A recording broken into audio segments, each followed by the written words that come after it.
안녕하세요 여러분. 오늘도 많은 분들이 채널 앞에 모여주셨네요. 아이디 취직 그까짓 거머님, 자소서가 나를 2번 죽인다 님, 직무수행계획서 내가 왜 거기서 나와 님, 올해는 취직할 거지 님, 난 내일 면접이야 님 등 모두 반갑습니다. 니마마라 체험연구소에서는 공무원, 공공기관 입사 지원을 위한 나라 일터의 채용 공고를 분석하여 자기소개서와 직무수행계획서 작성을 위한 강의를 포기하지 않고 쭉 올리려고 합니다. 여러분 좋아요, 구독이 강의를 만드는 데 큰 힘이 됩니다. 강의를 시청하기 전에 조금씩 좋아요, 구독, 응원 생각해 주시면 좋겠습니다.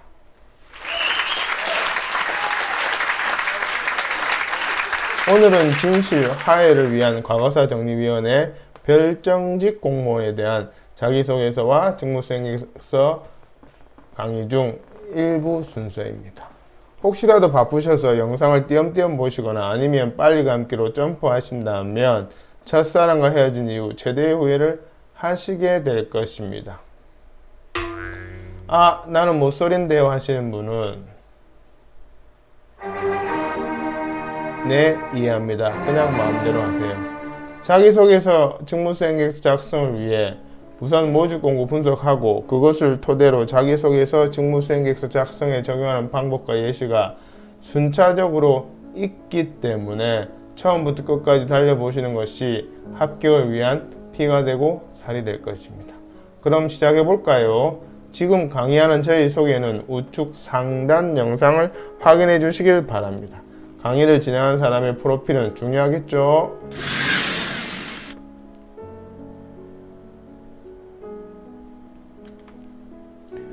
우선 선발 예정 인원을 살펴보면 총 10명입니다. 임용 예정, 직급별 선발 예정 인원 및 직무 분야, 근무 부서 등이 나와 있습니다. 주의할 것은 다른 코드와 중복 지원이 안 된다고 명시되어 있으니 착오 없으시길 바랍니다. 모집 분야를 살펴보면 임용 예정 직급별 주요 업무가 나와 있습니다. 이렇게 나와 있죠. 예. 진실 화해를 위한 과거사정리위원회 별정직 공무원 모집 공고에는 직무기술서, 또 다른 이름으로는 직무설명서라고도 하는데요. 이런 것들이 명시되어 있으며 그 직무기술서의 주요 업무가 또한 상세히 기술되어 있습니다. 그것은 다음 슬라이드에서 설명드리도록 하겠습니다.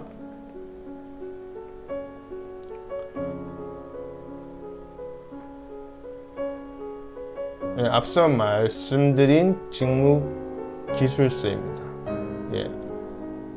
여기서는 대외협력 담당관 직무기술서를 대표로 설명드리도록 하겠습니다. 모집공고에 명시된 직무기술서는 참고서와 같은 것입니다. 그런데 대부분 지원자들은 그냥 관과하는 경우가 많습니다. 그리고 바로 이력서, 자기소개서, 직무수행계획서를 작성하려고 하니 막막하거나 엉뚱하게 적는 것입니다. 밥을 짓기 위해서 쌀을 씻고 뜸을 들여야 하는 이치와 같습니다. 그래서 직무기술서 분석하고 뒤에 말씀드릴 경력 분석 기술서를 먼저 작성한 후 이력서와 자기소개서 그리고 직무수행계획서를 적어야 합니다. 이것이 자기소개서나 직무수행계획서를 잘 작성하는 비결입니다. 그러므로 여러분들은 직무기술서를 꼼꼼히 살펴야 합니다. 그래서 자신이 직무기술서에 명시된 어떤 것과 부합되는지, 부합되지 않는지 그런 것들을 파악해서 부합되는 것을 중점적으로 자기소개서, 직무수행계획서를 작성하면 됩니다. 직무기술서에 있는 주요 업무와 필요 역량, 필요 지식, 응시자격 요건, 우대사항 등이 명시되어 있습니다만 이를 모두 갖출 필요는 없습니다. 그런 지원자는 많지 않으니까요. 다시 말씀드리지만 본인과 부합되는 것만 중점적으로 적으시면 됩니다. 그럼 직무기술서를 하나하나 살펴보겠습니다. 직무기술서 첫 번째 파트입니다. 주요 업무가 나와 있습니다. 크게 5가지입니다. 앞서 모집 분야에 나와 있는 주요 업무보다 좀 더 상세히 나와 있습니다. 여기 주요 업무에 대한 직접적인 경험이 없더라도 이것이 무엇을 의미하는지는 반드시 파악하여 이해를 하고 있어야 합니다. 그 다음엔 필요 역량입니다. 필요 역량 부분에서 NCS 직업 기초 능력 10개 항목 안에 있는 내용을 요구합니다. 전부 다는 아니고 지원하는 기간에 맞게끔 몇 가지 선별적으로 이렇게 명시해 놓았습니다. 예. 그렇기 때문에 여기 있는 역량 중에 가장 자신 있는 2개 정도는 성공 사례까지 준비해 두셔서 자기소개서 작성은 물론 면접 질문에 대비하는 것이 좋습니다. 공공기관은 대부분 NCS 기반 채용인데 이것을 한마디로 말하면 사례로 입증하는 것입니다. 필요 지식 부분에서는 근무하는 곳과 담당하는 분야가 세부적으로 진실, 화해를 위한 과거사 정리위원회 대외 협력 담당관임을 먼저 염두에 두고 진실, 화해를 위한 과거사 정리 기본법 및 같은 법 시행령 등 진실 규명조사 등의 지식을 충분히 갖추고 있음을 자기소개서와 직무수행계획서에 반영해야 합니다. 직무기술서 두 번째 파트입니다. 우선 응시 자격 요건 중 경력 부분입니다. 그 다음으로는 학위 부분입니다. 경력과 학위에 대해서 정량적으로 정확히 명시되어 있습니다. 이렇게 정량적인 조건은 조금이라도 충족시키지 못하면 지원하지 말아야 합니다. 본인이 판단해서 조금 모자란 것은 괜찮겠지 하는 것은 오판입니다. 추후 공적 증빙을 해야 하는데 어렵게까지 면접 통과하고도 자기 요건이 안 되어 탈락하는 경우도 많이 있습니다. 직무 분야별 응시 요건입니다. 앞서 직무기술서에는 채용 예정 주기별 응시 자격 요건이 자세히 명시되어 있었다는 점이 조금은 다른 점이네요. 다시 한번 강조드리지만 정량적인 조건은 반드시 충족해야 지원이 가능합니다. 시험 방법은 1차 서류 전형, 2차 면접 시험입니다. 필기 시험은 없습니다. 임용 예정 주기별 자기 요건의 적합 여부를 판단하여 적격, 부적격을 정한다고 나와 있습니다. 면접 시험은 서류 전형 합격자를 대상으로 면접을 통해 전문 지식과 그 응용 능력, 공무원으로서의 정신 자세 등 직무 수행에 필요한 능력 및 적격성을 종합적으로 평가한다고 되어 있습니다. 이 말인즉슨 자기소개서 직무수행계획서의 내용을 토대로 이런 점들이 있는지 검증하겠다는 말입니다. 따라서 자기소개서 직무수행계획서만 제대로 작성한다면 면접 때 훨씬 유리하겠죠. 그리고 평가 요소 부분은 정성적인 부분으로 어찌 보면 너무나 상식에 가까운 것입니다. 이런 정성적 평가 요소를 정량적으로 평가받을 수 있도록 자기소개서 직무수행계획서 작성할 때 염두에 둬야 할 것입니다. 그래서 저희 니마마라 체험연구소에서는 자기소개서 직무수행계획서 작성할 때 이렇게 모집 공고를 분석해서 최종 면접을 염두에 두고 작성법을 컨설팅 해드립니다. 좀 더 구체적으로 말씀드리면 면접 시 평가 요소 중에 첫 번째는 공무원으로서의 자세라고 나와 있습니다. 이 부분에 대한 답변 및 혹시 모를 추가 질문에 대한 성공 사례를 미리 준비해 두라는 것입니다. 예를 들면 공무원 정신작사가 무엇이라고 생각하느냐 라는 질문에 2차 답변을 했는데 면접관이 추가적으로 그것을 실천한 사례를 말해보라고 하면 대답할 수 있어야 합니다. 이런 질문은 미리 준비해 두지 않으면 답변하기 너무 힘들겠죠.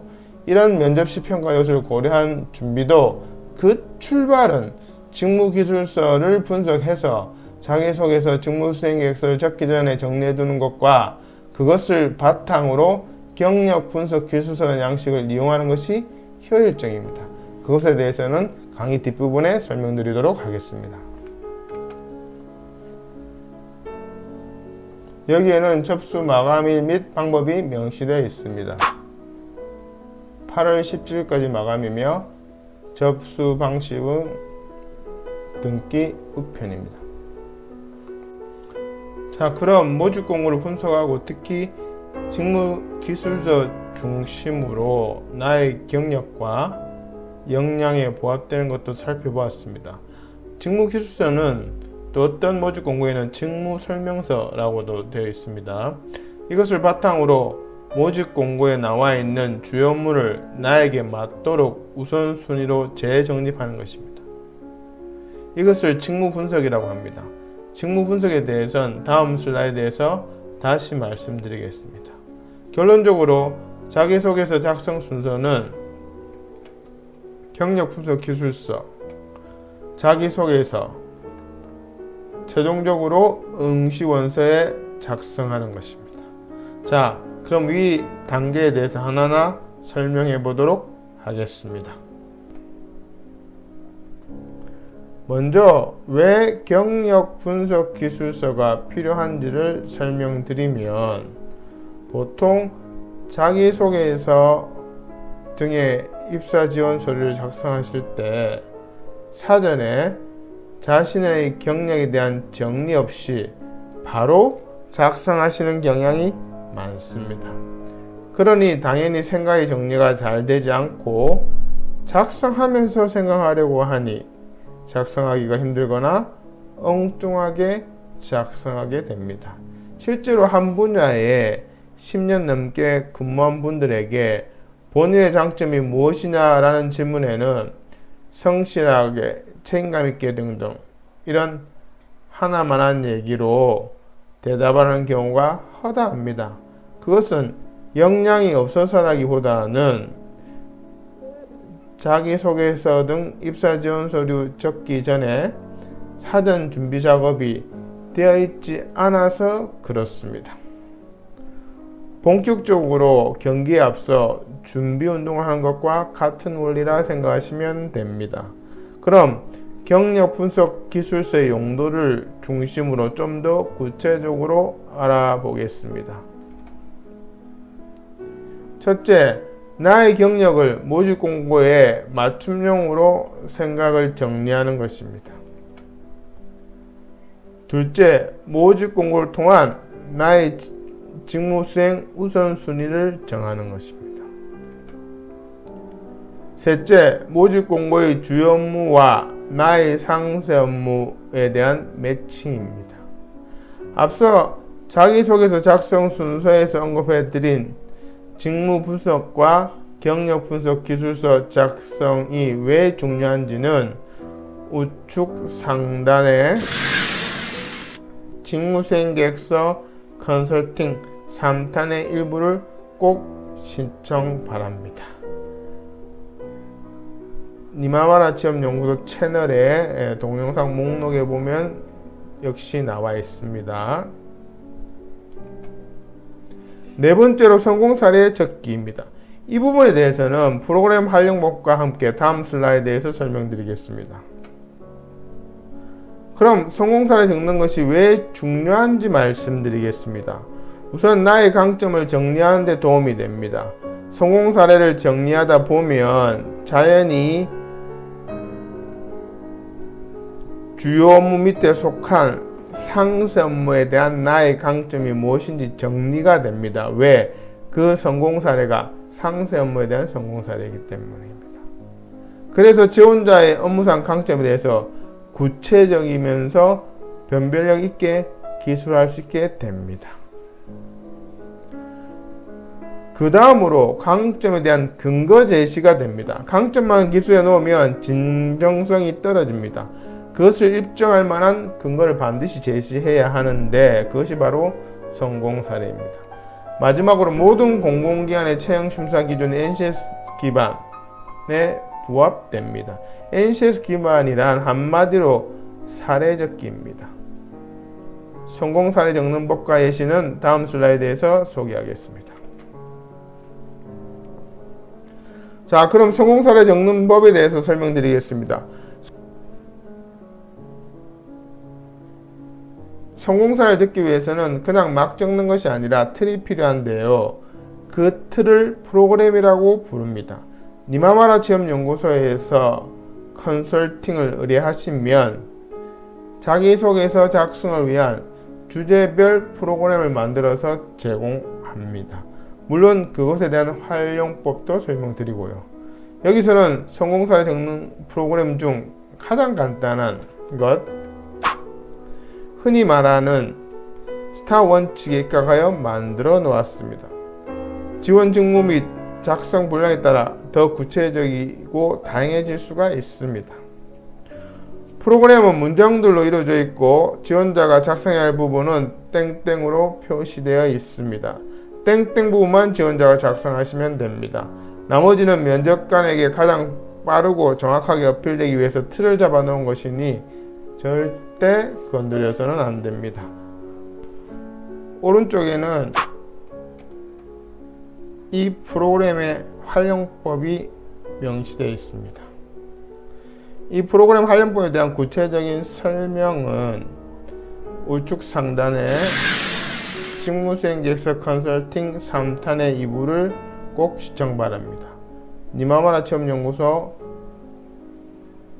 채널에 들어가서 동영상 목록에도 있습니다. 저희 니마마라 취업연구소에서는 맞춤형 컨설팅으로 작성을 도와드리겠습니다. 자기소개서, 직무수행계획서 작성을 도와드리겠습니다. 진실하해를 위한 과거사 정리위원회 별정직 공무원 2부도 기대해주세요. 구독, 좋아요 부탁드립니다.